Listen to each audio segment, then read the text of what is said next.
Pour moi, un magicien, c'est une personne qui arrive à créer le doute, à faire poser des questions et à réussir justement à créer cette réaction de c'est pas possible, c'est incroyable.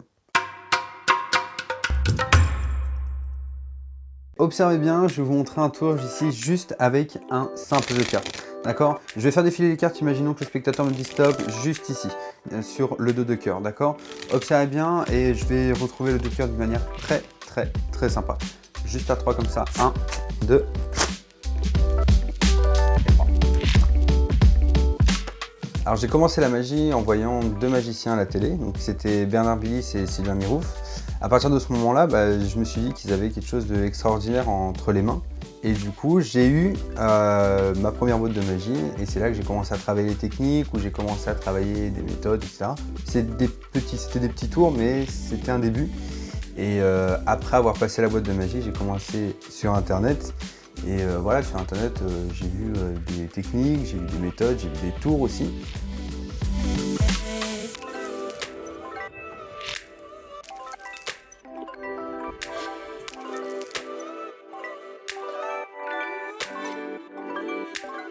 Alors ça a commencé au premier confinement et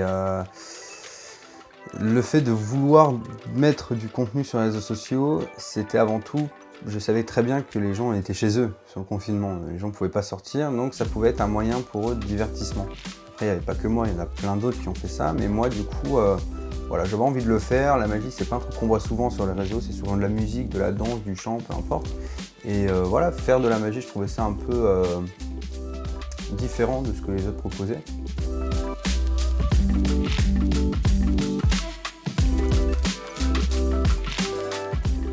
Je mets environ une vidéo tous les 2-3 jours sur mes comptes et principalement sur TikTok.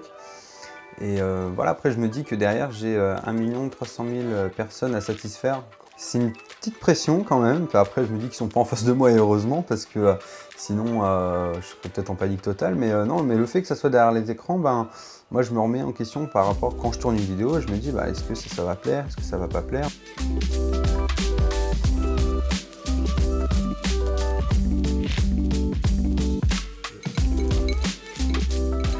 Pour moi, quand je fais un tour, donc c'est peut-être le magicien, c'est peut-être moi qui vais faire la manipulation, la technique, qui va faire le tour, mais c'est pas moi qui vais créer la magie chez mon spectateur.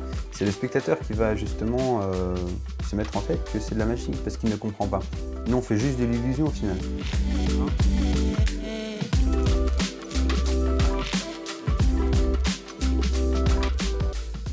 Mon plus grand rêve, ça serait de faire le tour du monde avec un spectacle.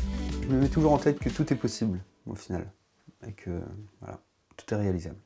Ok, observe la balle, regarde. 1, 2, 3. Il est où le marqueur? Le marqueur en fait, il était juste ici. Ah ouais, tu vois. Ok, observe bien, je vais juste récupérer le marqueur. Observe bien la balle, regarde. 1, 2, 3. Ah, c'est vraiment pas mal, c'est ce que tu fais. Ah, je te laisse là-dessus. Merci. Eh, excuse-moi, tu veux pas m'expliquer comment... Non, dégage.